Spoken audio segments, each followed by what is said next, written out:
आज आपण करणार आहोत चवळीची भाजी। ही भाजी शिजून खूप थोडी होते। जर 4-5 जण असतील तर त्यांना ती पुरेशी होत नाही। मग अशा वेळी काय करायचं, यात मुगाची डाळ भिजलेली 2 ते 3 तास भिजवली आहे ती घालायची। त्यामुळे भाजीची पौष्टिकता पण वाढते, कारण मुगाच्या डाळीत भरपूर प्रोटीन्स आहेत। या भाजीसाठी लागणारं साहित्य मी तुम्हाला दाखवते। 2 मोठे कांदे, 10-12 लसणाच्या पाकळ्या आणि 4 ते 5 लाल मिरच्या। आता भाजीला फोडणी करूया। भाजीत तेल घातलंय, एक साधारण 4 टेबलस्पून घातलंय, कारण भाजी जास्त आहे आणि शिवाय मुगाची डाळ पण घालायची आहे। तेलात मोहरी घालते। मोहरी तडतडली की गॅस कमी करून यात तुम्ही लसूण घाला आणि लसूण 1 मिनिटभर लालसर होईपर्यंत चांगला परतून द्या। लसूण छान खमंग झाला आहे। यात घालूया छोट्या चमच्यानी अर्धा चमचा हिंग, सुक्या लाल मिरच्या 1-2 सेकंद आपण परतवून घेऊ। या छान भाजल्या गेल्या आहेत। आता यात घालूया चिरलेला कांदा। गॅसची फ्लेम थोडी वाढवू आणि 3 ते 4 मिनिट कांदा लाल होईपर्यंत परतवून घेऊ। कांद्याचं पाणी सगळं सुटलं पाहिजे।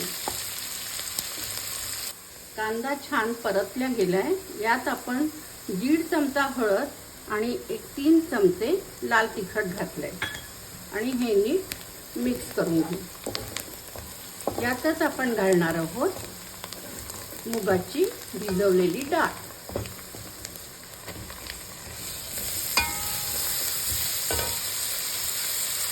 ही डाळ ऑप्शनल आहे, तुम्हाला जर नसेल टाकायची तर नका टाकू, पण त्यामुळे भाजीची पौष्टिकता वाढते।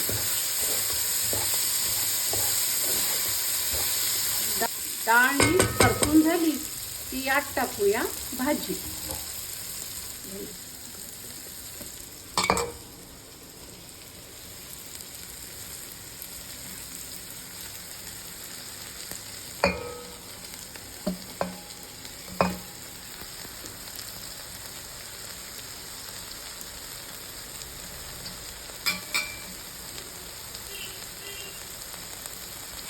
एक मिनिट भाजी चांगली परतून घेतली आहे। ही भाजी बघा थोडी आपण परतली की कमी होते आणि मगच यात मीठ घालायचं।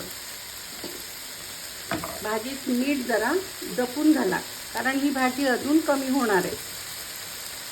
भाजीत थोडं मीठ घातलं आणि भाजी परतून घेते।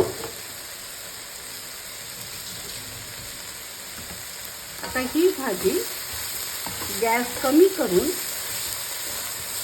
म्हणजे अगदी मंद गॅसवर नाही, मंदपेक्षा थोडं जास्त करून 3 ते 4 मिनिट शिजवून घ्या। 3 ते 4 मिनिट कमी गॅसवर ही भाजी शिजवली आणि आता आपली भाजी तयार आहे। गॅस बंद करा आणि ही भाजी तुम्ही आता बघू शकता कशी दिसते आणि चवीला पण फार छान लागते। तर अशा प्रकारे एकदा चवळीची भाजी करून बघा।